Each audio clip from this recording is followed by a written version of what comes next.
예, 성경은 마태복음 22장 6절부터 14절까지 남은 줄 읽겠습니다. 남은 자들은 그의 종들을 붙잡아 모욕을 주고 죽였느니라. 왕이 이것을 듣고 경노하여 군대들을 보내어 그 살인자들을 죽이고 그들의 성읍을 부숴버리고 그때 자기 종들에게 말하기를 혼인식은 준비되었으나 초대받은 자들은 합당하지 아니하도다. 그러므로 너희는 큰 길로 나가서 사람들을 만나는 대로 혼인잔치에 청해 오라 하였더니 그 종들이 큰 길로 나가서 나쁜 자든 선한 자든 만나는 대로 다 함께 모으니 그 혼인식에 손님들이 가득하니라. 왕이 그 손님들을 보러 들어왔을 때 거기에 혼인 예복을 입지 아니한 한 사람을 보고 그에게 말하기를 친구여 그대는 어찌하여 혼인 예복도 입지 아니하고 여기에 들어왔느냐 하니 그가 아무 말도 못 하니라. 그때 왕이 종들에게 말하기를 그의 손발을 묶어 데리고 나가 바깥 어둠 속에 내어 던지라. 거기서 슬피 울며 이를 갈게 되리라 하였느니라. 이는 부름을 받은 자들은 많으나 택함을 입은 자들은 적기 때문이니라 하시니라. 예. 마태복음 22장 1절에서 14절까지 읽었습니다. 예수님은 마태복음 23장에 이스라엘 종교 지도자들의 미선적인 생활, 그러니까 어, 뭐랄까 어, 꾸미는 외모를 꾸미는 그런 종교 지도자들에게 화 있을진저 외식한 자들에게 이렇게 신랄하게 책망을 하셨습니다. 그 24장에 와서는 이제 왜 예루살렘이 황폐하게 될 것인가? 구체적으로 예루살렘이 서기 70년에 로마 제국에 의해서 파괴되고 멸망하는 예언을 하셨습니다. 그런데 거기 제가 지난 수요일 날 말씀드렸듯이 마태복음 24장 3절에 세대라는 히브리 헬라어 언어인데 그것을 세상으로 어, 세대주의 에, 거짓 교사들이 어, 단어를 바꿔서 다른 단어를 집어넣었다는 겁니다. 헬라어로 세상이라는 단어는 코스모스라는 단어인데 세대는 아이온이죠. 그걸 코스모스로 바꿔버려서 세상 끝의 징조는 어떻게 이루어집니까? 이렇게 성경을 고쳐놨어요. 그래서 많은 사람들이 마태복음 24장은 세상 종말 때 이루어진다 해서 세대주의 7년 대환란과 어, 짜집기를 만들어서 수많은 영혼들을 속이고 교회를 속이고 어, 이렇게 지금까지 해 왔습니다. 그러나 예수님은 25장에서 이제 슬기로운 처녀들, 미련한 처녀들, 그리고 26장에 6월절 만찬을 하시고, 그리고 바로 고난 당하셨습니다. 그래서 그러기 전에 21장에도 어떤 왕에 대해서 어, 그 포도원을 만들고 종들에게 맡기고 먼 나라로 갔다 왔더니 농부들이 종들을 붙잡아서 죽이고 또 때리고 해서 어, 다시 다른 종들을 많이 보냈는데 역시 그 종들을 농부들이 박해를 하고 그래서 아들을 보냈습니다. 그럼 아들은 공경하겠지 했더니 아들은 상속자기 때문에 죽여버리고 우리가 상속을 갖자 이렇게 해서 결국은 아들을 죽이는 그런 비유를 하셨고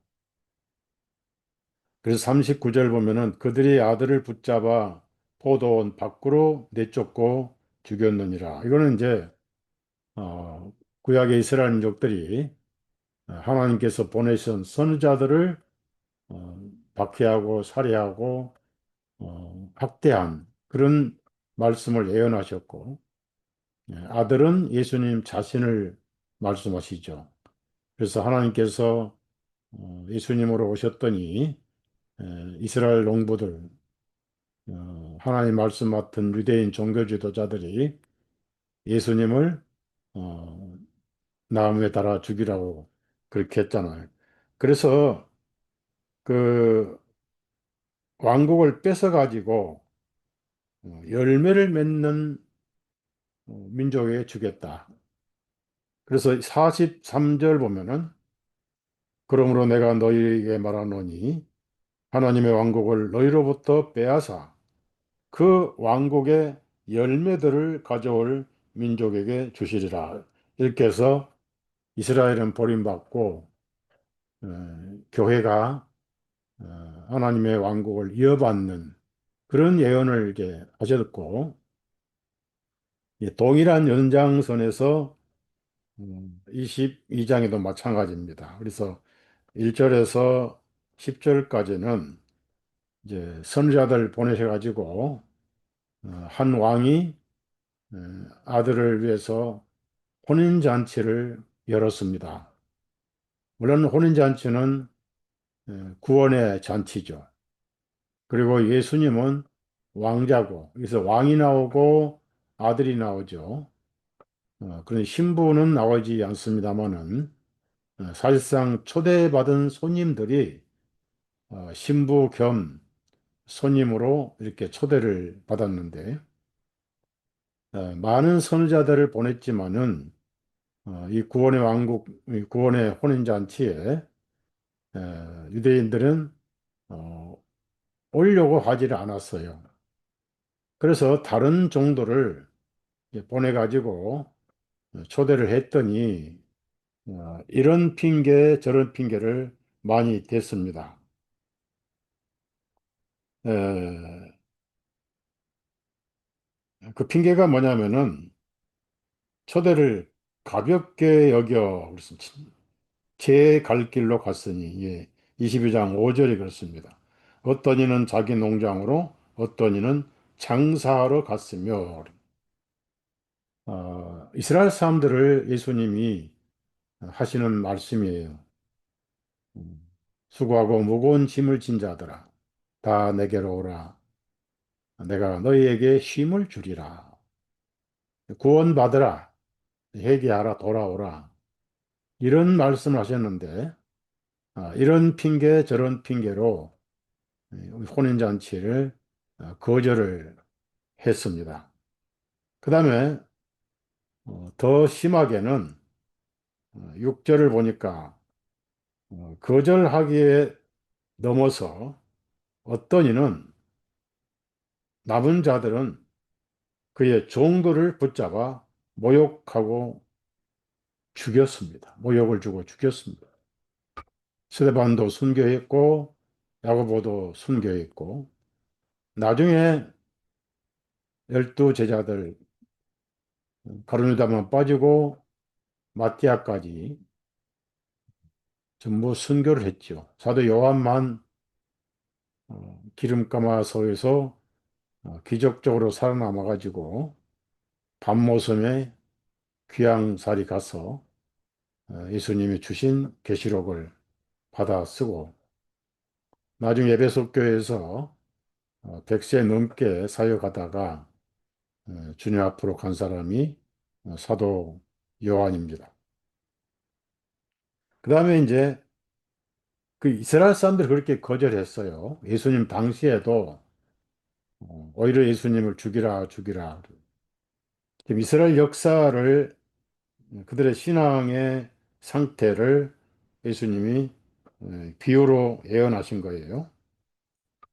그래서 7절 왕이 이것을 듣고 경노하여 군대들을 보내어 그 살인자들을 죽이고 그들의 성읍을 불살라 버리고.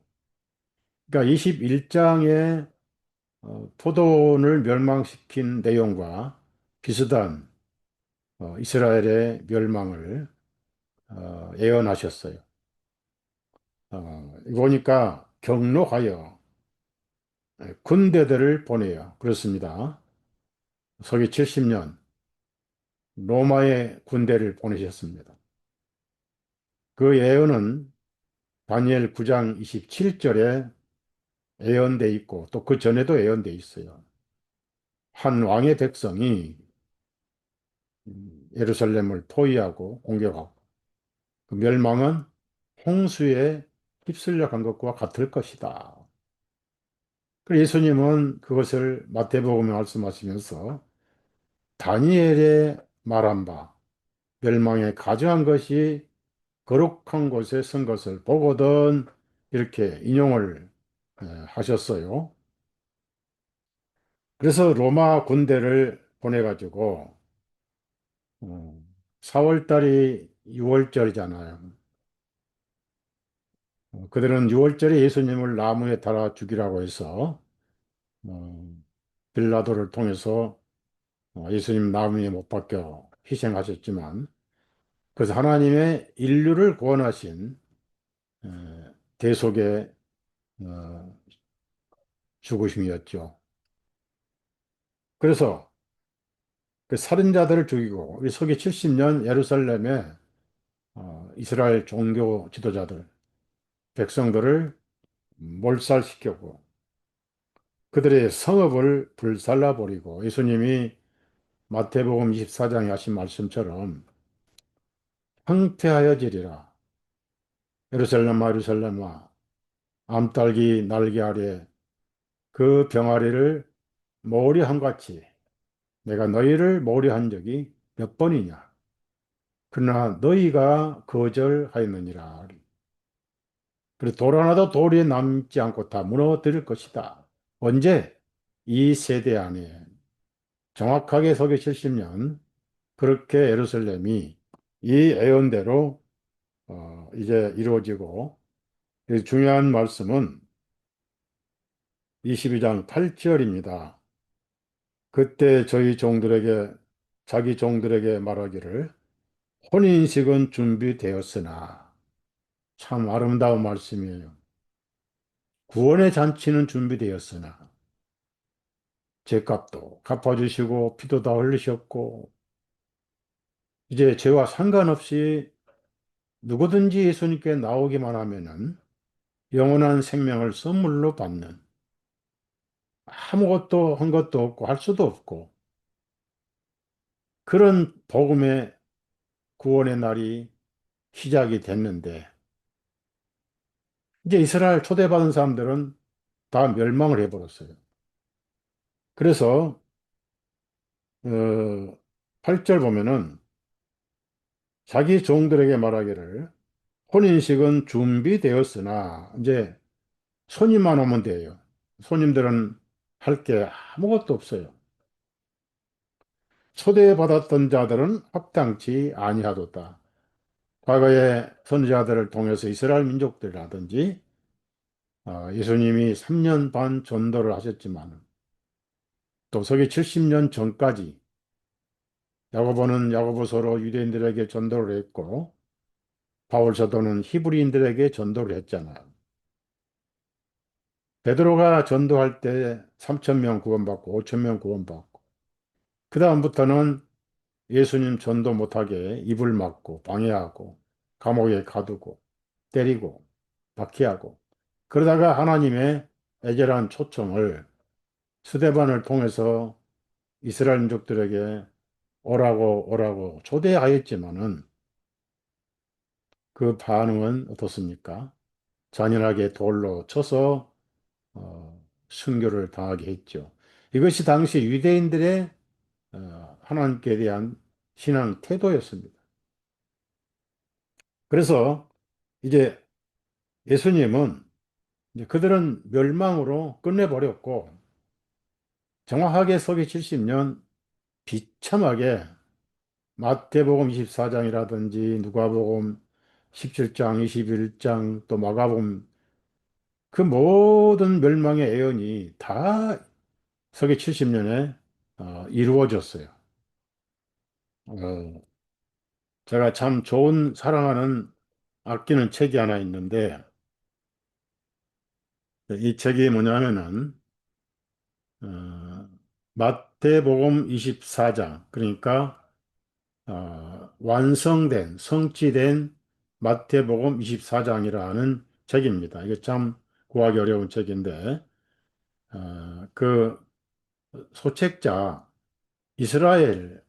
이스라엘이라는 소책자를 쓴 분이고 또 마태복음 24장을 요약해서 소책자로 제가 출판을 했잖아요. 존 바레이라는 분, 이분이 미국에서 남침례교 목사였는데 우연히 영국을 가가지고 영국의 재침례 교도와 교제를 하게 됐어요. 그래서 거기서 세대주의 7년 대환란, 다니엘 9장 27절에 7년이 남았다느니 이런 사탄의 교리에 물들어 있다가 완전히 벗어났어요. 그래서 그 책을 쓰고 성취된 마태복음 24장 참 이런 책을 출판해서 한국 기독교에 좀 눈을 뜨게 해야 되는데 그런 사명도 없고 그런 영적인 눈도 없고 가슴이 참 답답해요. 그래서 이제 구절 보니까 그러므로 너희는 큰 길로 나가서 큰 길은 온 세상으로 나가라는 뜻입니다. 이것이 이제 오순절부터 시작을 해서 오순절에 예루살렘에 절기를 지키러 왔던 사람들은 유럽 곳곳에 흩어져 살던 유대인들입니다. 그들은 흩어져 살면서 1년에 3번씩 예루살렘에 율법을 지키러 왔다가 돌아간 사람들이에요. 4월달에 한번 오고, 그래서 6월절, 무교절, 초실절을 지키고 돌아가. 그로부터 50일, 오순절 지키려고 또 왔다가 돌아가고. 그 다음에 이제 가을에 한 번 더 와요. 유대력으로 10월달이죠. 10월달에 와서 나팔절, 그리고 또 속죄절, 그리고 초막절을 지키면, 그래서 그 사람들은 오순절에 왔다가 구원을 받았어요. 3천 명이 예루살렘에 있는 유대인이 다 아니었어요. 전 유럽에서 17개 국가에서 왔던 사람, 즉 17개 이방인 언어를 쓰는 유대인들이 구원을 받은 거예요. 그러다가 이제 더 큰 길로 복음이 전파돼 가지고 로마의 길은 세계의 길이잖아요. 로마 고넬료 백부장이 자기 가족들, 친척들 전부 구원을 받았어요. 예수님의 이름으로 죄 사함 받는다 할 때 태양신을 섬겼던 그 사람들이 거기서 구원을 받은 거예요. 그래서 침례를 줬던 거예요. 그 복음이 이제 큰 길로 나가서 유럽으로, 중동으로, 로마로, 로마의 길은 세계의 길이다. 그래서 바울 사도도 너희에게 복음 전하면 온 세계로 복음이 전파되기 때문에 내가 로마에 가기를 원하고 있었다라고 로마서 1장에 로마가 얼마나 중요한지. 로마에 복음 전하면 온 세계로, 그러니까 로마의 길은 세계로, 그런 말도 있잖아요. 그래서 복음이 큰 길로 나가서 초청을 하는데, 이제는 어차피 다 똑같은 이방인들이니까 나쁜 자나 좋은 자나 악한 자란 말은 쓰지 않았습니다. 이불은 악이라는 뜻이잖아요. 굿은 선이라는 뜻이고. 그런데 배 좋지 않는 사람들. 무슨 얘기냐면은 악한 자는 구원을 못 받은 사람들이에요. 그러니까 나쁜 자든 좋은 자든 이제는 복음 안에서는 나쁜 자도 없고 좋은 자도 없어요. 예수님 안에서만 전부 다 선한 자가 되는 거예요. 이것을 초대를 한다 해서 만나는 대로 초는잔치에 초청 오라. 뭘 했던 간에 어떻게 살아왔던 간에 상관없이 구원의 잔치에 오라. 그래서 빌립보서 보면은 빌립보 교회는 열린 문을 두었으되 닫을 자가 없고 그랬습니다. 나중에는 그 문이 닫혀버렸지만은 지금은 복음이 문이 열려 있잖아요. 2000년 동안 열려 있잖아요.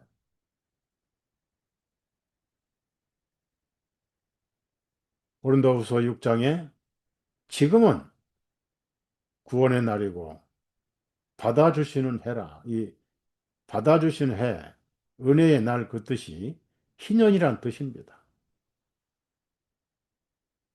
지금 희년이고 그때부터 2065년까지 저는 2065년이라고 그래요. 정확하게 2065년입니다. 구원의 날이고 받아주시는 해입니다. 그래서 닥치는 대로 초대를 했어요. 그랬더니 온 세계 사람들이 2065년 지금쯤에 손님이 가득하더라 그랬습니다. 물론 현실적으로는 아직도 가득하지 않습니다. 거짓 복음, 거짓 구원자들이 도처에 나타났잖아요. 이슬람, 마호멧, 힌두교, 석가, 불교, 그 다음에 온갖 잡신들. 이 사람은 종교 없이는 못 살아요.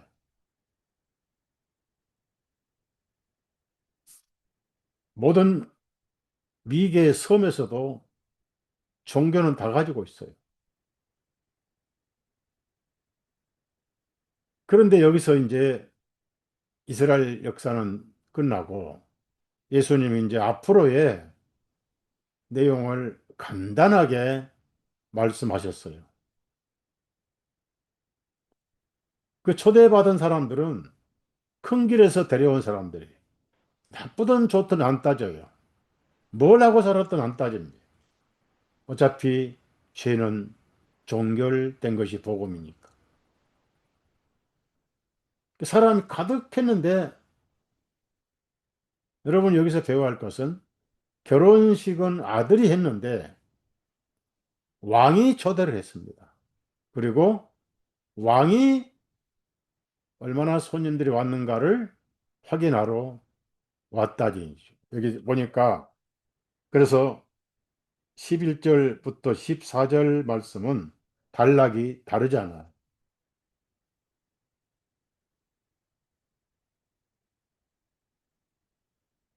뭐라고 하셨습니까? 왕이 그 손님들을 보러 들어왔을 때에 거기에 혼인예복을 입지 아니한 한 사람을 보고 그랬어요.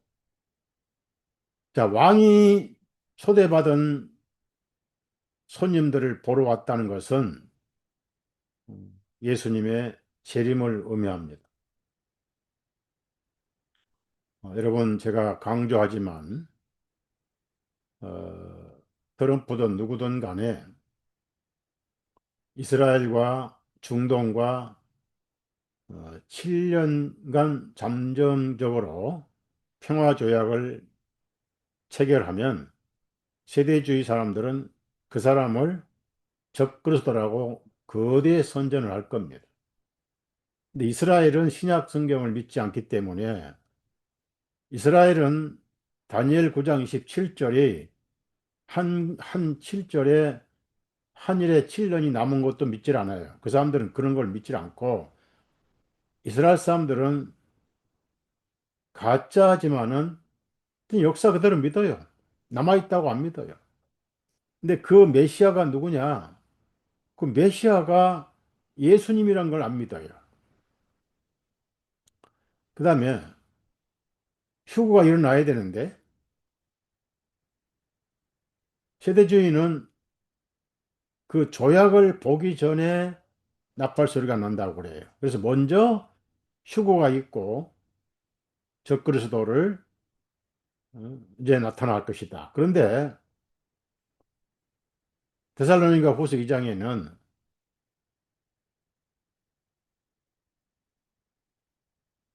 우리가 시동심하지 말라고 그랬잖아요.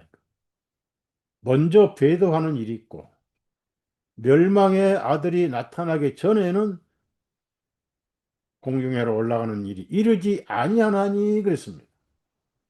보게 된다는 뜻입니다.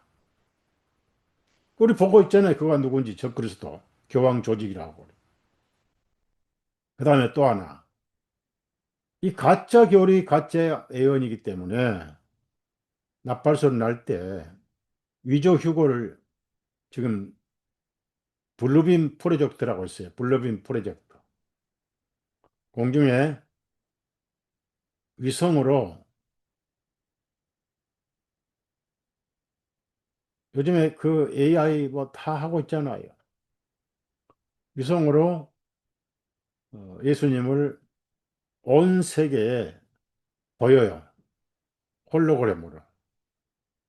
그래서 음성이 나오는데 기독교인들에게는 예수님 음성으로 나타나 예수님으로 소개가.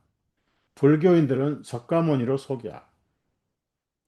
이슬람에게는 마음에서 소개해서 자기들의 종교의 구세주가 공중으로 온 것으로 홀로그램으로 온 세계에 방송을 해버립니다. 그게 블루빔 프로젝트라고 위조 휴거예요.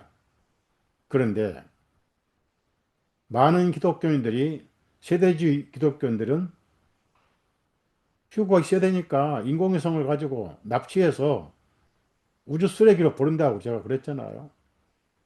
많은 사람들이 재수없게 걸리고 남아도 재수없고 올라가도 재수없고 남은 사람들은 휴거 못했다고 난리치고 울고 난리치고 이제 환란기가 후 3년 반이고 점 3년 반은 뭐 이스라엘에 신전연합 세워주고 뭐 다시 송아지 피를 흘리고 신성 모독짓을 할 거란 말이에요. 그래서 누가 그렇게 하냐면은 이스라엘 하는 게 아니라 시온주의 목사들이 그렇게 할 거예요. 특히 미국에 시온주의 목사들 미쳐서 난리지 미국에. 그런데 문제는 뭐냐? 아무리 블러빈 프로젝트 홀로그램을 띄우고 인공위성 방송을 해도 기독교인들 부활은 만들지 못하잖아요.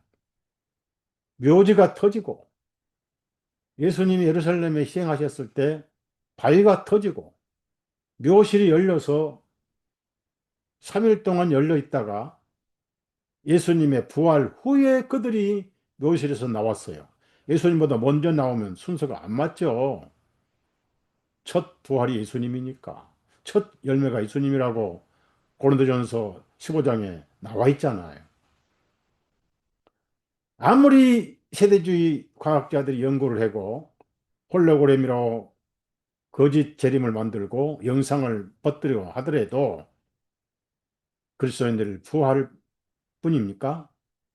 전 세계가 다 변화해야 돼. 부활해야 돼. 산 사람은 순식간에 변화해야 되고 죽은 사람은 구원을 받은 사람이나 안 받은 사람은 전부 부활을 해야 돼요.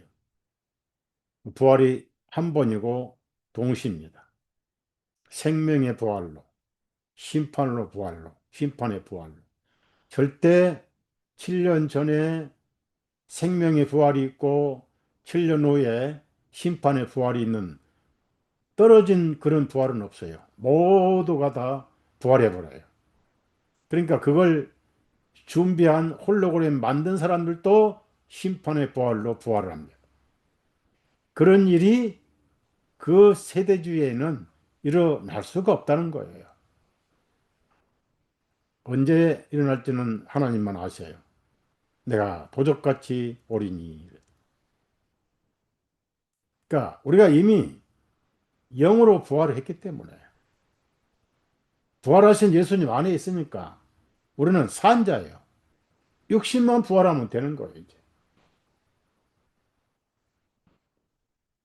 부활을 안 믿으니까 부활은 사실이다라고 바울 사도가 로마서 고린도전서 15장에 상세히 설명을 했잖아요. 그러니까 부활까지는 쇼를 할 수가 없다는 얘기죠. 그래서 스스로 사탄은 실패하게 돼 있는 겁니다.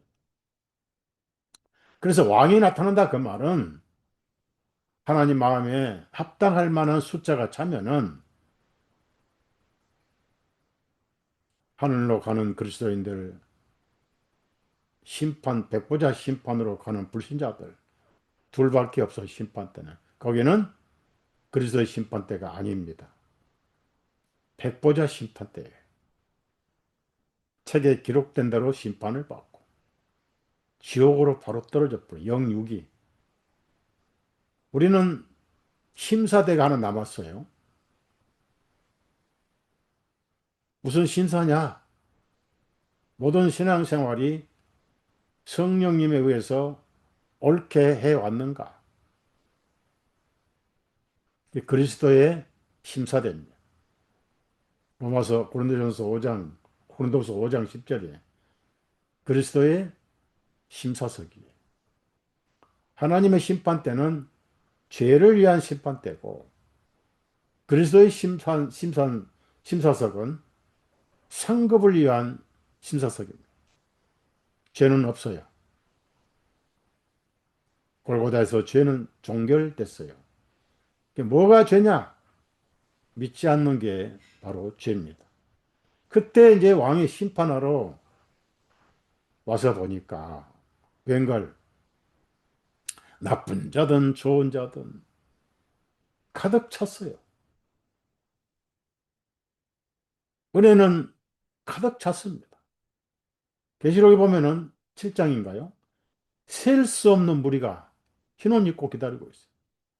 큰 환란에서 나온 자들이라. 그들은 어린 양의 피로 씻어 그 옷을 희게 하였느니라. 옷이 희다는 것은 거룩하다는 뜻입니다. 누구의 피로? 예수님 피로. 믿음으로. 예수님이 천국은 이런 자의 것이니라 하면서 어린아이를 안아주시고 축복하셨잖아요. 어린아이는 죄는 지을 수 있겠죠. 나쁜 짓을 할 수 있겠죠. 그런데 선한 짓이 뭔지도 몰라요. 악한 짓이 뭔지도 몰라요. 그러니까 뭘 할 수 없고 은혜로만 구원받는 게 어린아이들이.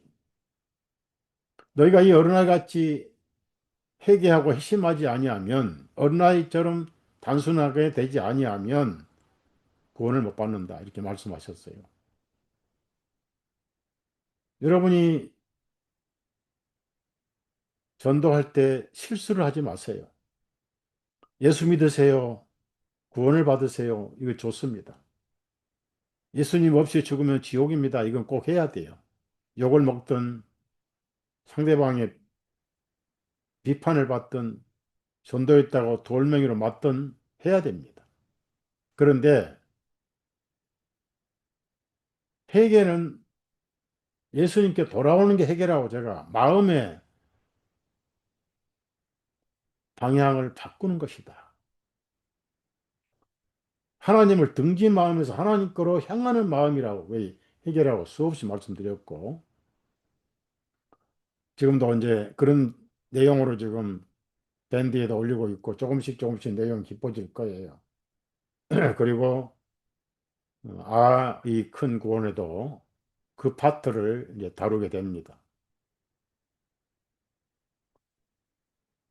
예수 믿고 구원받으세요? 맞아요. 믿음으로 구원받으세요? 맞아요. 근데 구원받으세요. 강요하지 마세요. 왜? 거기 행위가 들어있잖아요. 그러니까 구원을 받기 위해서 뭐를 하라는 뜻이 돼버리는 거예요. 그냥 믿으세요. 그러면 그것이 구원입니다. 하는 건 딱 하나밖에 없어요. 믿음밖에 없어요. 회개하고 구원받으세요. 그거 잘못된 거예요. 조건을 걸어놨으면. 어디까지 회개해야 됩니까? 술, 담배 먼저 끊어야 되는데 이거 안 끊어져. 그래서 예수 믿는 게 뭡니까? 일단 교회 나와야 돼. 어느 교회 나갈까요? 장로교도 있고, 감리교도 있고, 성결교회도 있고, 순복음교회도 있고, 뭐 참복음교회, 들복음교회도 다 있고, 침례교도 있는데 헷갈려서 좀 더 알아보러 나갈게요. 그러다 또 늦어지. 담배도 끊고 가려니까 이놈의 담배가 골초가 돼가지고 안 끊어져. 매일 저녁 잘 때 소주를 2컵씩 먹고 자야 되는데 소주도 끊어야 되고 이놈 술 고래가 안 끊어져. 나중에 에라 모르겠다. 저는 구원을 못 받겠어요. 그냥 아니 술도 끊어야 되고 담배도 끊어야 되고 도박도 끊어야 되고 골초도 끊어야 되는데 안 돼요. 저는 그냥 지옥 가야 되고 이런 복음 성경이 없어요. 그냥 믿으세요. 그런 것 때문에 예수님이 피 흘리셨잖아요. 할 게 아무것도 없어요. 그러면 그냥 믿으세요. 그러고 안 돼요. 복음 그렇게 전도하면 안 돼요. 뭘 어떻게 믿을 줄 알아야 믿죠. 뭘 알아야 믿지. 그럼 이들이 그냥 믿으시고 그러면 어떻게 돼요? 교회 나오세요. 그런 뜻이에요. 우리 교회 나오세요. 그건 전도가 아니에요. 그냥 예수님이 당신의 죄 문제를 다 해결됐으니까 그걸 믿으시면 그게 구원입니다. 라고 조건을 걸면 안 돼, 거기다가. 소주를, 술을 끊으세요. 담배를 끊으세요. 도박을 끊으세요. 그런 마약을 끊으세요. 조건을 걸면 안 된다, 그 말이에요. 우리 교회로 오시라고. 그러면 안 된다 말이에요. 그래서 예수 믿기 어렵게 돼버린 거예요. 복음만 전하시면 말씀과 성령님이 믿게 해주셔요. 하나님은 구원하라고 오셨기 때문에 구원을 하나님이 하셔요. 그래서 성령님을 보내신 이유도 성령님이 구원하시는 거예요. 말씀을 주셨어요. 우리가 구원하는 게 아니에요. 우리는 그 내용을 전해주면 돼요. 나머지는 성령님이 다 하시는 거예요.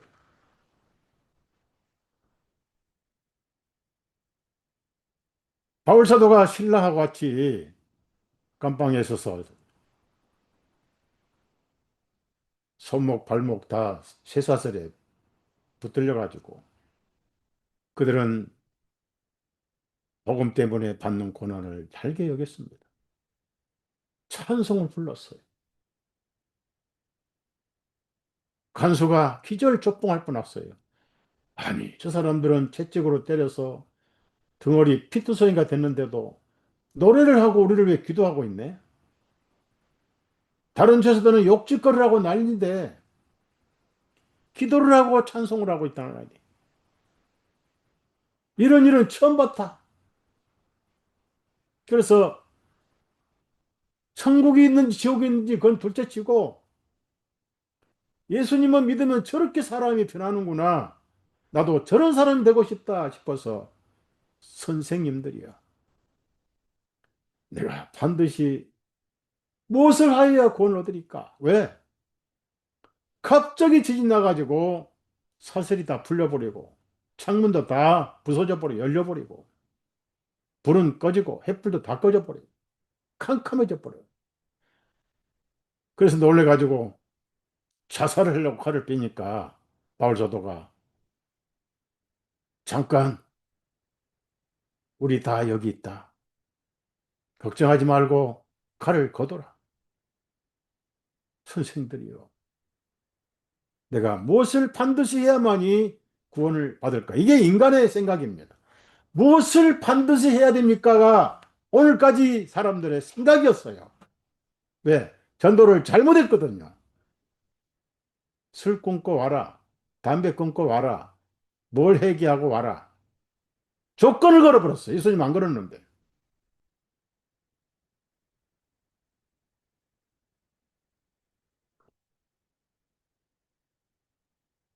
찬송도 있잖아요. 내 모습 이대로 주 앞에 옵니다. 무엇을 할 수도 없고 할 줄도 모르니까 손 들고 오는 거예요. 그냥 죽이든 살리든 하시옵소서. 오는 사람은 절대 안 죽여요. 당자를 끌어안듯이 목을 끌어안고 아멘으로 입을 맞춰 주시는 거. 그게 복음이에요.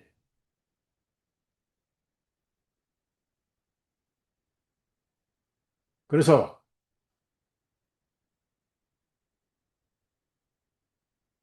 그리스도의 심판 때는 죄는 없어요. 구원받고 삶이 헛되지 않았다는 것. 부활은 한 번이고. 그런데 거기에 왕이 뭘 지적했습니까? 딱 한 사람 보니까 예복을 안 입고 왔더라, 는 얘기. 이스라엘 풍습은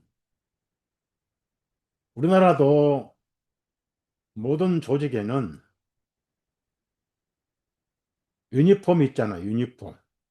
운동선수도 유니폼 있고, 올림픽 선수도 유니폼 있고, 공무원들도 직업에 따라서 유니폼이 다 있잖아요, 직업에. 군인은 군복, 경찰은 경찰복, 소방서는 소방복, 뭐 다 있잖아요. 옷이 직업을 얘기해 주잖아요. 근데 한 사람만 옷을 안 입고 왔어요. 원래 초대할 때는 예복을 다 보내요. 그러면 혼인 예복을 보냅니다. 그러면 초대받았구나라고 초대를 해서 그 초대장 비슷한 게 바로 혼인 예복입니다. 그럼 자기 옷을 벗고 그것을 입어야 돼요. 근데 왜 한 사람인가?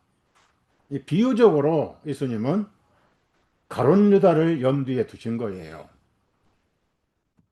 그래서 친구라 불렀어요. 왜? 왜 친구일까요?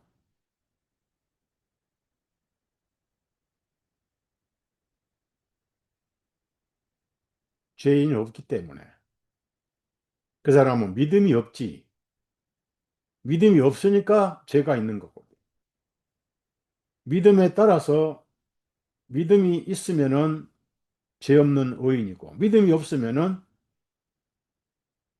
손발을 묶어서 바깥 어둠에 던져서 뜨거운 유황불에서 영원토록 슬피 울며 이를 가는 운명에 처해버렸다는.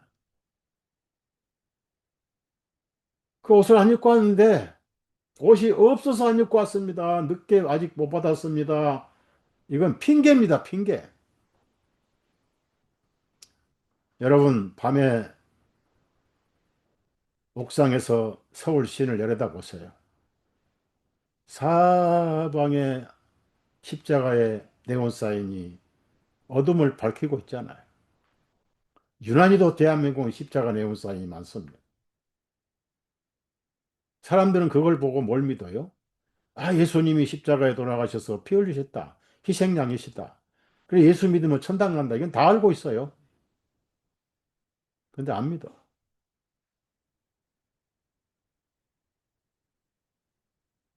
왜 안 믿고 왔느냐 물었을 때 핑계를 할 수가 없었어요. 그래서 유구무원이다.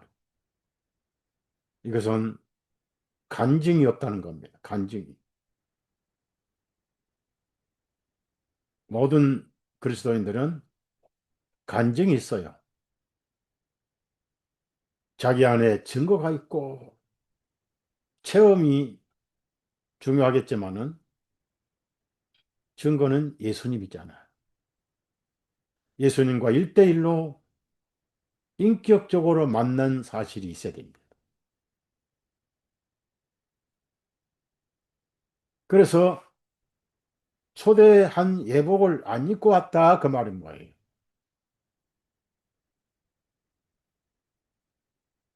믿음으로 오지 않았다는 얘기죠. 자기 옷을 가지고 나왔다. 그 얘기는 자기 의를 가지고 왔다는 얘기입니다. 왜? 아까 나쁜 사람도 예복을 입으면은 좋은 사람이 되고 선한 사람도 예복을 입으면은 예복 때문에 선한 사람이 돼버려요. 하나님께서 인정해 준 선한 사람, 바로 예수님을 믿음으로 의인된 성도를 말하는 것. 자, 여러분 잘 들어보세요. 그는 부끄러움, 그는 수치, 자기 죄가 전부 드러나는 자기 의가 자기 죄를 가리워주지 못했습니다. 그 왕은 심판자로 그 사람 앞에 서 있고, 다른 옷을 입고 온 사람들은 하나님으로 은혜를 베푸는 왕으로, 사랑을 베푸는 왕으로 대하고 있고, 딱 한 사람 옷을 안 입고 자기 옷을 입고 왔어요. 옷이 있는데 믿지를 않았고 입지도 않았어요. 구원의 간증이 없습니다. 유구무원이었어요. 그래서 여기는 죄인이 왔기 때문에 예복을 입은 의인인데 천국 백성이 아니고 지옥 백성이니까 손발을 묶어서 그 옷을 벗겨버렸죠. 그걸 성경에서 마가복음에는 9장에는 구대기다 그래요. 구대기. 자, 여러분 오늘 중요한 말씀드리는데요. 하나님은 이 지구상에 한 사람도 부끄럽게 여기지를 않습니다. 수치는 골고다에서 전부 끝났어요. 여러분이 무슨 죄를 지었던 간에 그 죄에 대한 수치와 비방과 욕짓거리와 그리고 모욕, 형벌, 죽음까지 예수님이 전부 끝을 내셨어요. 그래서 하나님께서는 온 세상이 사랑스럽고 거룩한 자녀들만 사는 걸로 보여요. 그래서 초대하신 거예요. 다 내게로 있는 그대로 오기만 해라. 그래서 복음을 들으면 믿음이 생기죠. 믿음은 선물이잖아요. 어려운 것은 구원이 아니에요. 쉽게 구원하실 분이 구원자가 하나님의 이름은 여호와 야훼 구원자예요. 예수님 이름도 이름이 구원자예요. 알파 오메가까지 구원자 혼자 구원하셔요. 우리는 구원을 받을 뿐이에요. 할 게 아무것도 없어요. 왜? 할 수가 없으니까. 한 건 죄밖에 없으니까. 그런데 예복이 뭐냐? 천국에 데려다 놔도 자기가 부끄러워서 도망을 쳐요. 못 어울려요. 제 말 잘 들으세요. 그래서 하나님은 부끄럽게 하신 분이 아니에요.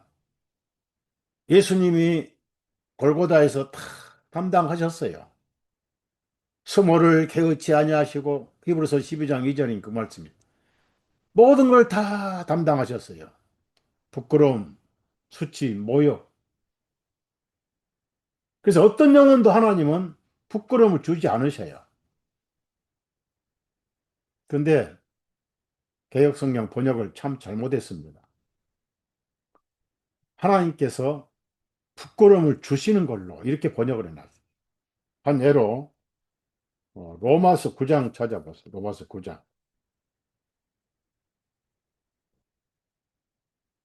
33절입니다.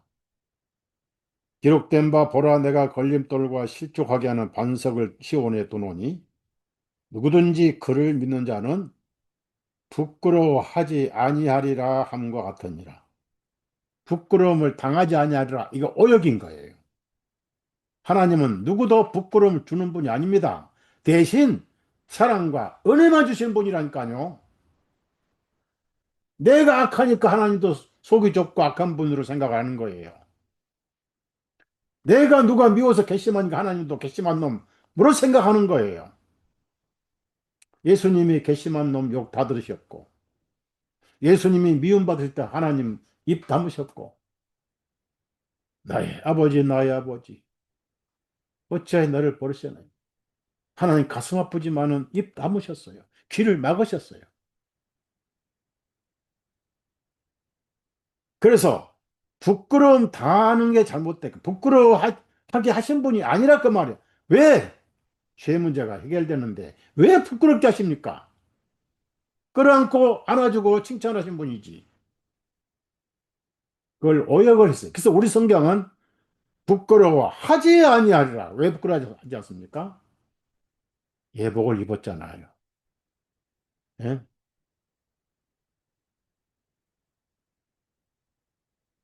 여러분, 이런 성경에 나온 말씀들이 우연히 나온 게 아닙니다. 이 성경은 구원의 책입니다. 그래서 구원을 염두에 두고 창세기부터 기록이 된 거예요. 모세가 쓸 때부터. 볼펜은 만년필로 쓰다가 볼펜 쓰다가 부필 쓰다가 필기는 다양하지만은 쓰신 분은 성령님 한 분이 쓰신 거예요. 모세 속에 성령님, 열왕기하, 역대기하, 뭐 사무엘, 시편, 다윗 속에 성령님이야. 마태 속에 성령님, 마가복음 속에 성령님, 누가 속에 성령님 한 분이 쓰신 거예요. 그래서 수치와 부끄러움을 성경 얘기할 때 왜 꼭 그 얘기를 했습니까? 창세기 2장 25절인가요? 아담과 하와가 벌거벗었으나 부끄러워하지 아니하니라. 왜? 구원과 죄에 대한 염두를 두신 거예요. 왜 죄를 지었는데 말씀 어겼는데 아담과 하와가 무화 잎사귀를 엮어서 몸을 가리웠을까요? 앞치마를 만들어 입었더라고 그랬어요. 죄의 특징은 부끄러워하는 거예요. 근데 하나님께서 부끄러움을 당하게 하신 분이 아니라 그 말이죠. 자, 로마서 10장 11절에도 성경 기록에 말씀하시기를 누구든지 그를 믿는 자는 부끄러워하지 아니하리라. 자, 보세요. 믿는 자는 부끄러움을 당하지 아니하리 하지 않습니다. 왜? 하나님은 그날 이후로 다 이루었다 하신 그날 이후로 누구도 부끄러움을 주신 분이 아니란 말이에요. 이제. 부끄러워할 죄가 없어졌잖아요. 그래서 믿음이 있기 때문에 당당하게 예수님께 하나님께 나오는 것이 믿음이잖아요. 그러니까 부끄러워하지 아니하리라. 부끄러워할 필요 없어요, 여러분은. 옷을 입었잖아요.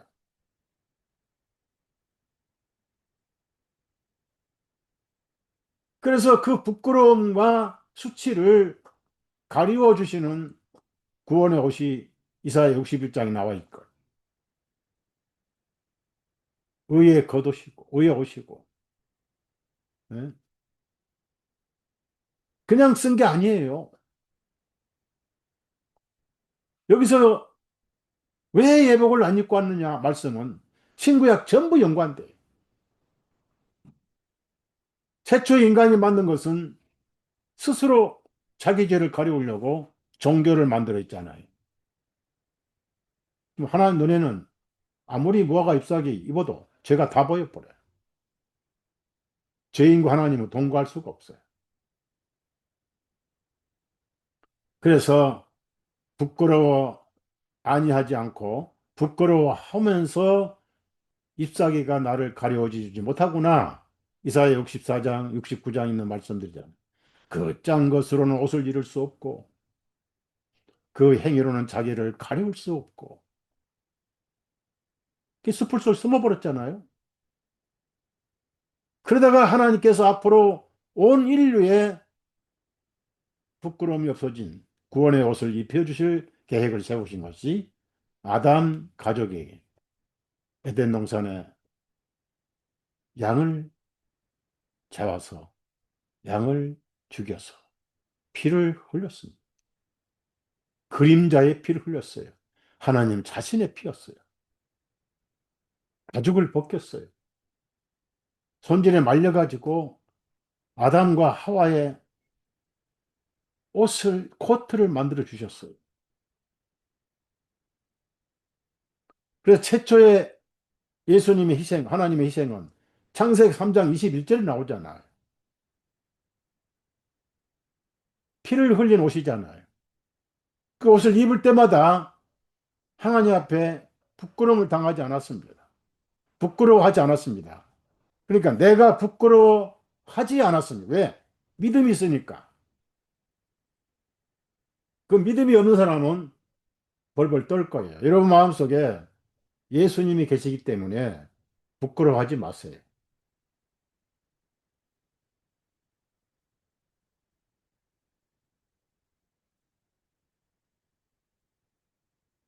앞으로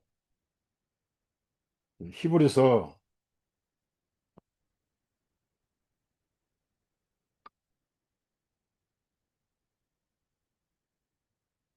4장 한번 찾아봅시다. 히브리서 4장. 4장 보면은 12절부터 13절까지입니다. 이는 하나님의 말씀은 살아있고 강력한 힘이 있어 어떤 양날선 검보다 예리하여 혼과 영과 관절과 골수를 찔러 가르기까지 하고 마음의 생각들과 의도들을 판별하시는 분이시니 그분의 눈앞에 밝히 드러나지 아니하는 피조물은 하나도 없고 오직 모든 것들이 우리와 상관하시는 그분의 눈에 벌거벗은 것 같이 드러나느니라.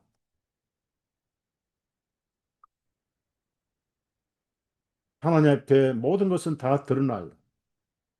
아까 예복을 안 입고 온 사람이 드러나 버렸잖아요. 실체가 다 드러나 버렸잖아요.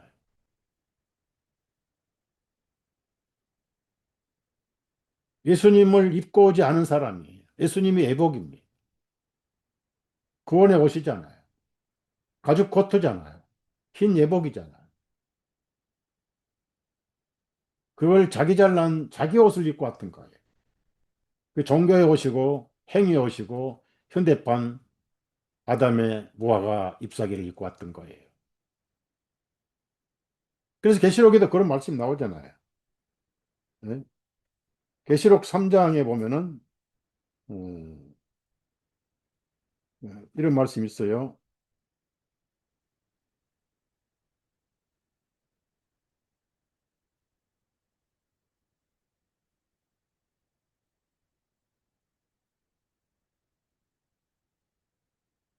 17절에 이는 내가 말하기를 나는 부자라 재물을 늘렸으니 부족한 것이 없도다 하였으니 내가 비참하고 가련하고 네가 비참하고 가련하고 가난하고 눈이 멀고 벌거벗은 것을 알지 못하는도다.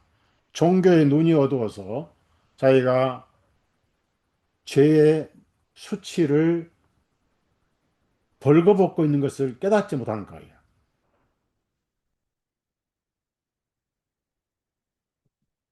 자기 옷을 입고 왔기 때문에. 계시록 16장에도 15절입니다. 보라 내가 한 도적같이 오리니 깨어있어 자기 옷들을 지키고 벌거벗은 채로 다니지 아니하여 사람들에게 자기의 부끄러움을 보이지 아니하는 자가 복이 있도다. 하나님은 부끄러워하게 하지 않으신 분인데 자신이 믿음이 없어서 부끄러워해요.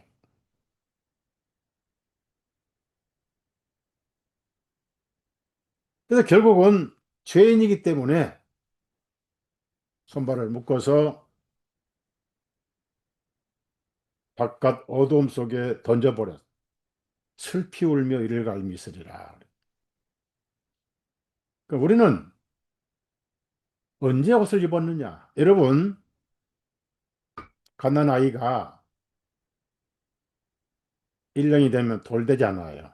그래서 뭐 돌복도 사다 주고 돌반지도 해주고 요즘 뭐 금값이 비싸가지고 돌반지는 못 해주죠. 그런데 애가 1년 된 아이가 부끄러움을 알아요? 새 옷을 사다 서 입히면 갖다가 벗어버리고 버리고 귀찮아요. 애 옷 입히지 마세요, 여러분. 애들은 부끄러움 모르니까 옷 입히지 말라고요. 물론 이제 여자애들은 또 입혀야 되겠죠. 보는 사람이 부끄러우니까. 그러다가 4살부터 5살, 7, 8살 되면은 옷이 없으면 옷 사달라고 난리를 쳐요. 창피해서 못 다니겠다고 그러면 난리 쳐요. 그 옷이 자기 부끄러움을 덮어주는 것을 믿고 있기 때문에 옷을 믿는 거예요. 그래서 옷을 입고 오히려 그 믿음을 자랑하잖아요. 부끄러워하지 아니할 뿐만 아니라 자랑하잖아요. 그래서 여러분도 예수님을 구원의 옷으로 입었잖아요.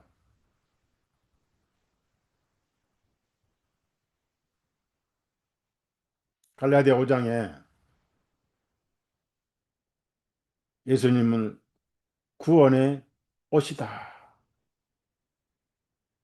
그건 구원의 옷이니까 갈라디아 5장 이 말씀 한번 읽어보자고요. 네?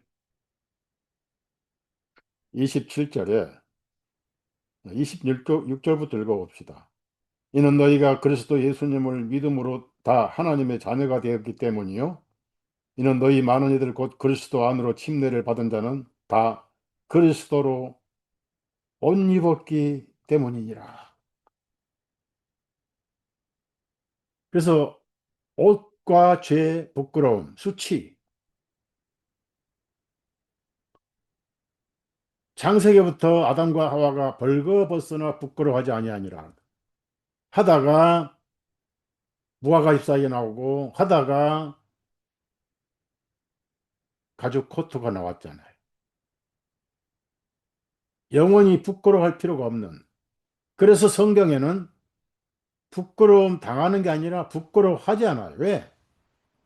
부끄러워하지 않을 옷을 입었잖아요. 그러니까 믿음이 있는 사람은 하나님 앞에 당당히 서는 거예요. 그게 히브리서 4장 16절 말씀이잖아요.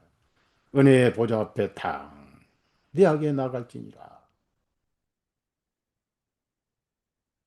그러면은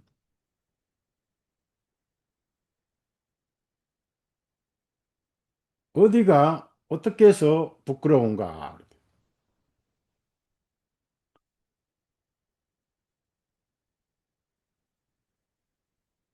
양심이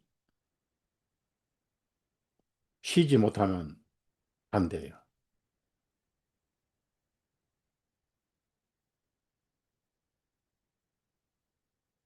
구약에는 제사장이 부끄러움을 가리기 위해서 속옷을 입어야 된다. 이런 구절이 있습니다.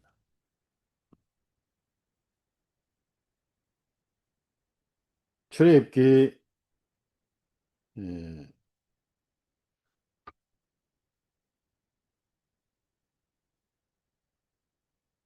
출애굽기 28장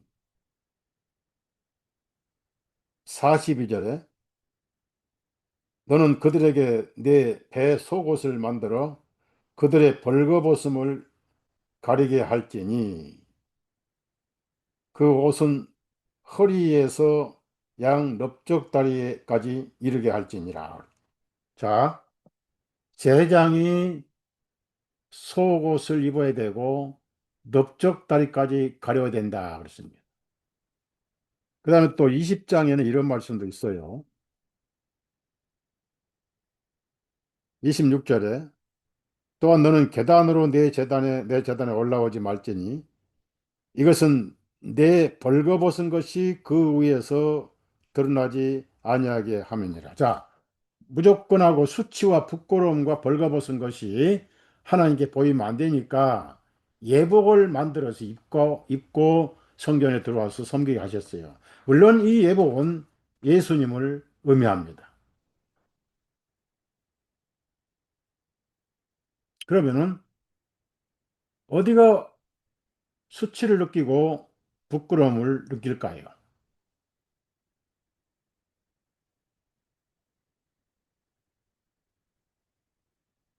요한복음 8장에 현장에서 가늠하다 체포된 여자가 있었습니다. 예수님이 성전에서 전도하실 때입니다. 그 남자는 없어요.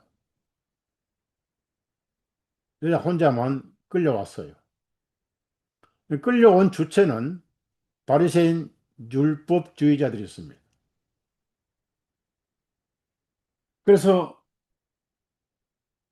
예수님을 괴롭게 하고 모욕을 주려고 곤란하게 하려고 모세는 이 현장에서 체포됐는데 모세는 이러한 자를 돌로 쳐 죽이라 했는데 선생은 어떻게 말하겠습니까? 하나님을 시험했어요.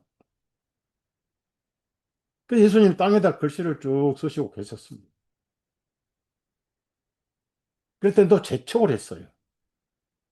그때 예수님이 지금까지 세상에서도 잘 인용하는 위대한 말씀하셨어요. 너희 중에 죄 없는 자 먼저 돌로 치라. 율법을 집행하고 율법으로 정죄를 해서 비 맞은 암탉 같은 여인을 끌고 왔습니다. 그래서 예수님을 통해서 모세 율법과 이 여인을 정리를 해달라고 속이 뻔하죠. 예수님을 곤란하게 하려고. 왜? 그러면 지금까지 죄인들을 데리고 전도 다녔던 내용은 다 거짓이고 위선이고 또 정면으로 모세 율법을 거절하면 율법 폐기론자고. 근데 예수님은 창조주잖아요. 그들의 양심에 호소를 하신 거예요. 양심을 깨운 거예요.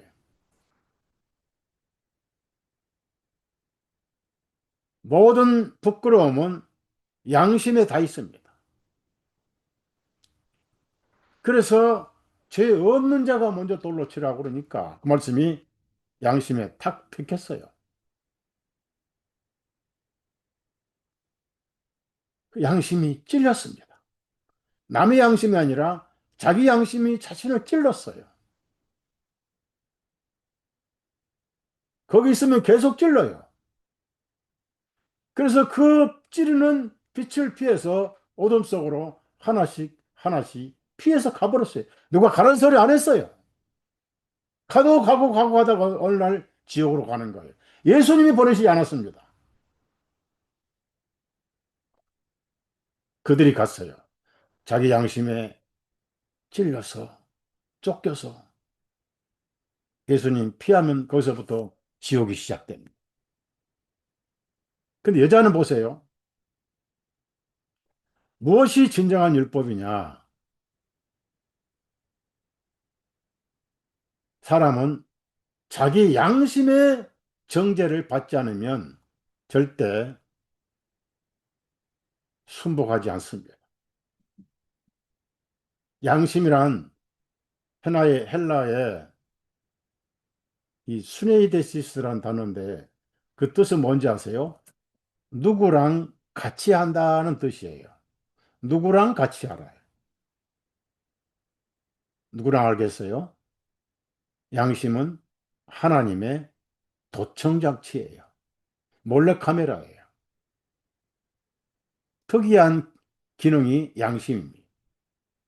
양심은 판사 역할을 합니다. 양심은 판단을 해줘요. 그래서 선과 악을 구별해 줍니다. 그 자기 양심에 쫓겨서 그것을 피했는데, 자, 피하고 피했지만은 양심이 자기 안에 같이 피하더라는 얘기죠. 그게 지옥의 시작입니다. 그 여자는 어떻게 됐을까요? 여자는 율법에 의해서 정죄당할 때 율법은 양심을 깨우려고 주신 거예요. 의문의 율법은 의미가 없어요. 의문의 율법은. 바울 사도가 그렇게 교회를 박해했어도 의문의 율법에는 걸리지 않았어요. 그러니까 빌립보 3장에 율법의 의로는 내가 흠이 없는 자로다라고 큰소리 쳤어요. 그런데 여자는 바리새인들이 모세 율법을 들이댈 때 그때 양심이 깨어났습니다. 자기를 찔렀어요. 그래서 자기 양심에 찔렸기 때문에 끌려오면서 변명을 하지 않았고 예수님 앞에 와서도 입을 열지 않았어요. 로마서 3장에 온 세상의 입을 막고 하나님의 심판 아래 있게 하라고 율법을 주셨다고 했잖아요. 그게 바로 이방인의 율법인 양심이에요. 로마서 2장 14절에 율법 없는 이방인이 율법의 일을 행할 때는 그 양심이 송사도 하고 변명도 하고 그랬습니다. 그래서 율법으로 정죄받았지만은 자기 자신은 양심이 송사를 했던 거예요. 만약에 처음부터 율법의 정죄를 받았다면 죄를 안 짓죠. 돌에 맞아 죽을 짓을 왜 하겠습니까? 위험부담을 안고. 율법의 송사를 당하지 않았습니다. 체포됐을 때 율법의 송사를 받고 양심이 깨어나서 찔리기 시작했어요. 그래서 변명이 없었던 거예요.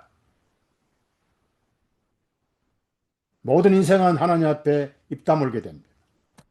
누가 정인합니까? 아는 자가 있잖아요. 함께 아는 자가 양심이잖아요. 스네이데스시스라. 그래서 예수님이 가란 말 다 했는데 자기 양심에 찔려서 전부 가버렸어요. 돌멩이가 좀 여기저기 남았어. 그래서 예수님께서 말씀을 걸었어요.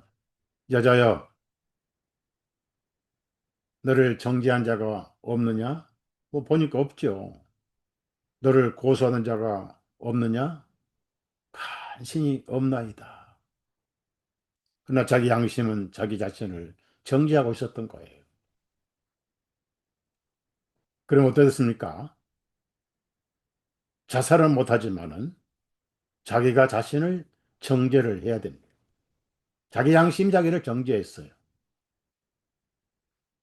양심이 정죄하면은 양심은 영원토록 쫓아다니기 때문에 특검 검사 마냥 지옥에서 놔주질 않아요. 그래서 그 양심의 송사를 끝내시는 말씀이 나도 너를 정죄하지 아니하노라. 사실 예수님은 돌멩이 놔두고 떠나버린 사람들도 정죄하지 않습니다. 예수님은 정죄하러 오신 분이 아니라 정죄 받으러 오신 분이었어요. 그런데 믿음이 없으니까 예수님이 구원자라는 것을 안 믿으니까 자기 양심에 쫓겨서 지옥으로 가버리는. 여인은 이분이라도 돌에 치면 맞아 죽어야지. 그런데 예수님이 입에서 나도 너를 정죄하지 아니하노니 다시는 죄를 범치 말라. 또 맞아 죽을 수 있으니 또 경건하게 살아야 되고. 그래서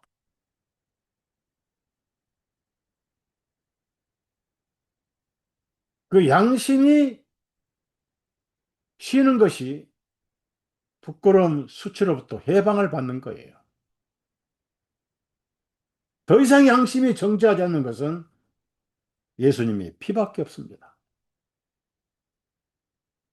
그렇게 구약에 많은 짐승이 죽었잖아요. 솔로몬이 일천번제를 드리고 뭐 월삭 제사를 드리고 절기 제사를 드리고 아침 제사, 저녁 제사. 완전히 성막이나 성전은 피 비린내로 점철된 건물입니다. 수많은 짐승을 피를 흘렸지만은 그것들이 양심상으로는 온전케 할 수 없다. 그래서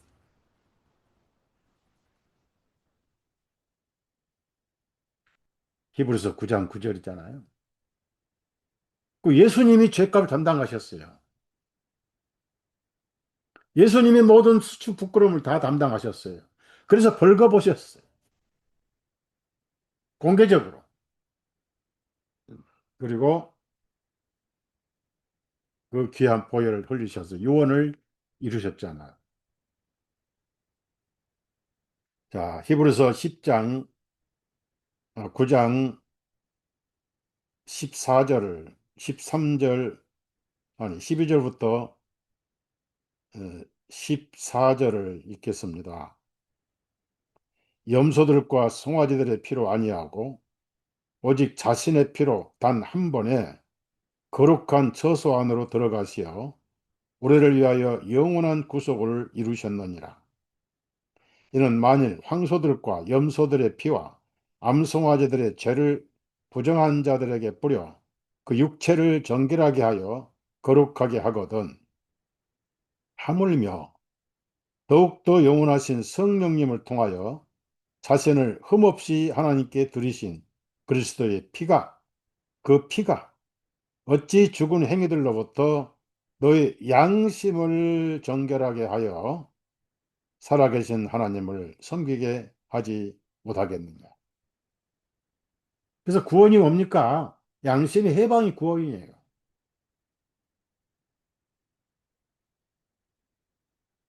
중요한 것은 내 양심은 나만 정죄해요. 남의 죄 지금 얘기할 그런 여유가 없어요. 모든 인류는 자기 양심에 깨어나서 양심에 쫓겨 지옥을 가요. 양심 앞에 떳떳하게 방어할 그런 의는 없거든요. 아무리 세상에서 어렵게 살았어도 죽을 때는 양심의 송사를 받고 죄수가 돼서 지옥을 가는 거예요. 그러나 여러분, 양심이 송사해서 사표를 낸답니다. 기소 중지이 아니라 기소 취소입니다. 그 보혈 속에 모든 죄값이 지불됐어요. 기소 중지 아니면 기소 취소예요. 기소가 없어요. 그래서 양심 앞에 죄가 있었어도 기소가 없고 정죄가 없고 예수님 안에서 다 끝나버려요. 그 예수님이 바로 우리가 입은 구원의 옷이란 것입니다.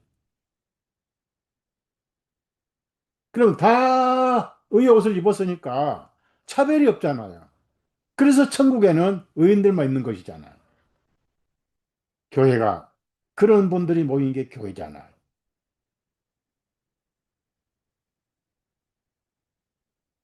그럼 우리는 부끄러워할 필요 없잖아요. 어차피 부끄러우면 안 당해. 왜? 부끄러워 하시는 하나님이 아니잖아요. 골고다에서 끝내버려, 부끄러움이란 말. 인류의 부끄러움 다 끝내버려. 믿음이 없으면 부끄러워합니다. 하나님을 오해하는 거예요.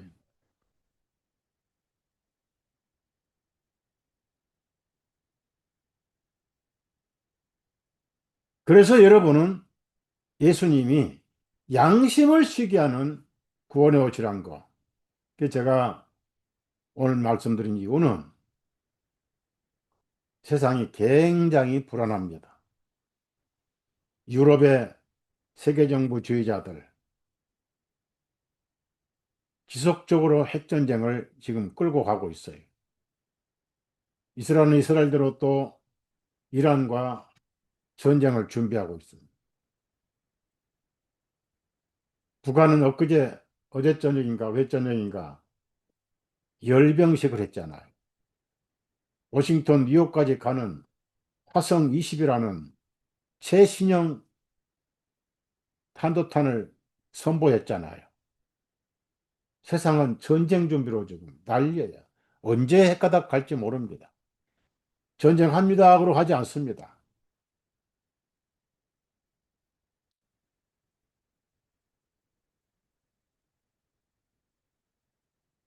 우크라이나는 미국 토마호크 미사일을 갖다가 모스크바 쏠 준비 다 하고 있다.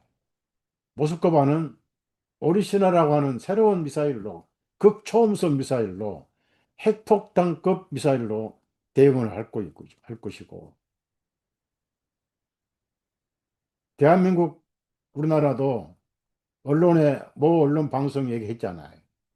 강원도의 땅굴 징후가 확실하게 보였다, 들렸다. 언론은 시시한다. 대통령 해먹고 정치인 해먹으려면 시시해야지. 달러가 지금 2,000불 넘었어요. 여기 LA는 공항에 한국 돈 1달러 바꾸는데 2,000원을 줘야 돼. 실제 환율은 1,500원이 지금. 언제 어떻게 될지 모르는 세상이니. 그래서 내가 입은 옷이 완전한가 확인을 자꾸 해야 돼. 방심하면 안 된다.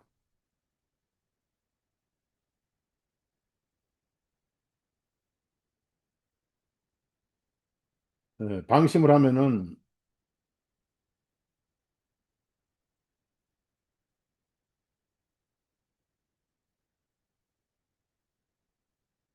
예수 그리스도로 온 입자 이 로마서 13장 13절입니다. 12절부터 읽겠습니다. 밤은 거의 지났고 낮이 가까이 왔으니 이 말씀하신 지가 2000년이 넘었어요. 그럼 우리가 어둠의 행위들을 벗어버리고 빛의 갑옷을 입자. 낮에와 같이 순결하게 행하며 흥청거리거나 술 취하지 말며 침실을 더럽히거나 방탕하지 말며 다투거나 시기하지 말라. 오직 너희는 주 예수 그리스도로 옷 입고 육신의 정욕을 채우려고 육신을 위한 것을 예비하지 말라. 이 옷을 입었다 구원의 옷이지만 또 한편은 증거의 옷이잖아요. 우리는 그리스도인이잖아요. 그래서 예수님 안에 내가 있는가를 아는 길도 물어보고 돌다리도 두드려가면서 가야 할 그런 시대에 지금 살고 있다는 거예요. 믿음이 양심을 쉬게 합니다. 믿음은 밖에서 오잖아요. 그래서 들으십시오. 믿음은 들음에서 오는 것이 맞습니다. 들음은 하나님의 말씀에서 오는 것이 맞습니다. 성경만이 믿음을 주십니다. 믿기 때문에 부끄러워하지 않습니다. 아이는 다른 어른이 오면 요즘 납치를 많이 하잖아요. 미국에는 1년에 80만 명이 납치돼요. 한국에도 요즘 부쩍 늘어났습니다. 어른이고 젊은이고 학생이고 캄보디아 갔다가 대학생이 납치돼 가지고 죽었어요. 장기 매매합니다. 비자 없이 김포에 들어온 중국인들, 한국 사람들, 어른 젊은이 무조건 납치해서 신장 콩팥 1억씩 받아먹고 빼가지고 장기 밀매하잖아요. 그 아이가 납치되는 세상에 누가 와도 불안해서 거기 가지 않습니다. 근데 자기 어머니나 자기 아버지나 가족이 오면 얼마나 반갑겠습니까? 믿기 때문에 끌어안는 거예요. 여러분, 믿을 분은 예수님밖에 없고 복음밖에 없습니다. 내가 입은 구원의 옷이 확실한지 체크하고 체크하고 또 체크하고. 어떻게 체크합니까? 스스로 못합니다. 말씀을 들으면은 빛이잖아요, 말씀이. 빛이 나를 확인해 주어요. 그리고 양심의 정죄에서 자유로워야 됩니다. 양심의 역할은 여러분 안에서는 끝났어요. 예수님 안에서 정죄는 끝났어요. 기소는 취소돼 버렸어요. 그 유일한 해답은 하늘에 가는 날까지 듣고 듣고 들으십시오. 그리고 성경을 읽으십시오. 그리고 복음에 관한 책을 읽으십시오. 저는 그 찬송을 자주 해요.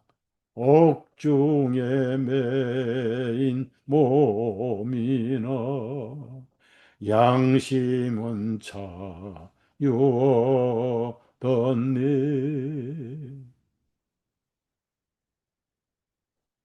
한 구절만 읽고 마치겠습니다.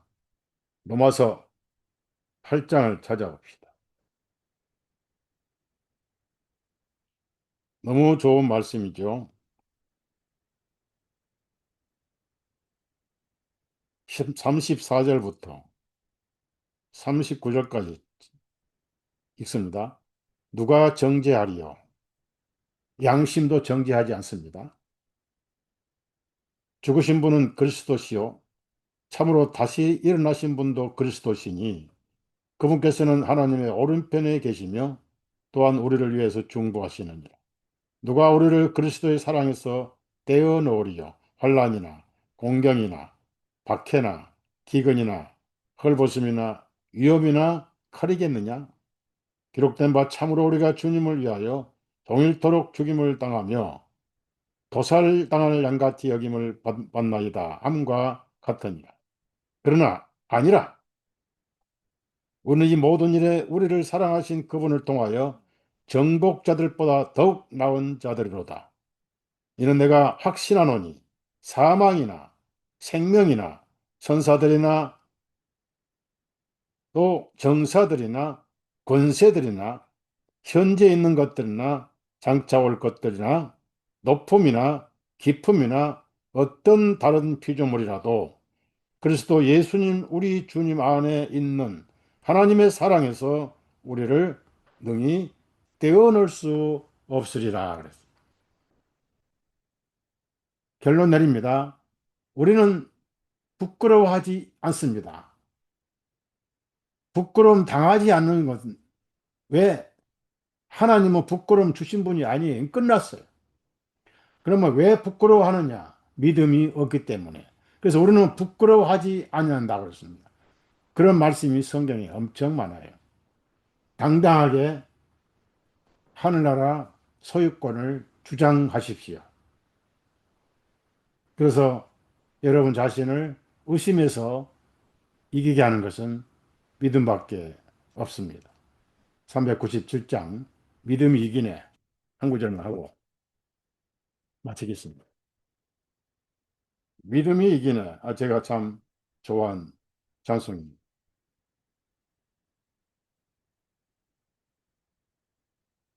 1절만 하겠습니다. 주 믿는 사람이 일어나 다 힘을 합하여 이 세상 모든 마귀를 다쳐서 멸하세. 저 앞에 오는 적군을 다 싸워 이겨라. 주 예수 믿는 힘으로 온 세상 이기네. 믿음이 이기네.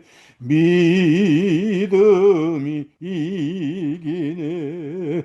주 예수를 믿음이 온 세상 이기네. 예수님은 여러분이 예수님 집이잖아요. 성전이잖아요. 결코 떠나지 아니하시고 결코 버리지 아니하십니다. 구원자는 알파와 오메가까지 홀로 구원하셔요. 여러분을 안전하게 변화시켜서 하늘까지 데리고 가실 겁니다. 손바닥에 새겼고 숫자를 새겼고 머리카락까지 세신 바 되었습니다. 왜 베드로가 물고기 153마리를 숫자를 셌겠습니까? 모든 성도들을 한 영혼도 잃어버리지 아니하고 세시고 계신다는 것. 걱정하지 마시고 맡겨버리세요. 비로소 믿음에 맡겨버릴 때 내 자신이 의심으로부터 불안으로부터 쉴 수가 있는 것입니다. 결론으로 여러분 매일매일 예복을 만져보시고 확인하시고 감싸보시고 예복이 예수 그리스도라고 그러죠. 구원해 오시잖아요. 누구든지 예수 그리스도 합하여 침례를 받은 자는 예수 그리스도로 옷 입었느니라. 그래서 여러분은 그리스도인이에요. 그래서 하나님께서 잘 왔구나 감싸주시고 안아주시고 자기 옷을 입고 예복을 안 입고 왔던 사람은 이제 믿지 않는 사람들은 그 사람들은 불안할 것입니다. 죄인이기 때문에 손발이 묶여서 슬프이 울며 이를 갈미시라. 마가복음 9장에 자기 영혼이 묶여서 지옥에 떨어진 상태를 구데기다. 불도 안 꺼지고 구데기도 죽지 않는다고 그랬어요. 얼마나 비참한 현실입니까? 네, 여러분은 예수님 안에 있습니다. 책임을 져 주십니다. 이럴 때일수록 들으십시오. 뭘 들어요? 복음을 들으십시오. 성령께서 믿음을 확신하게 해주시고 의심과 불안에서부터도 이기게 해 주십니다. 말씀밖에 없습니다. 감사합니다. 네.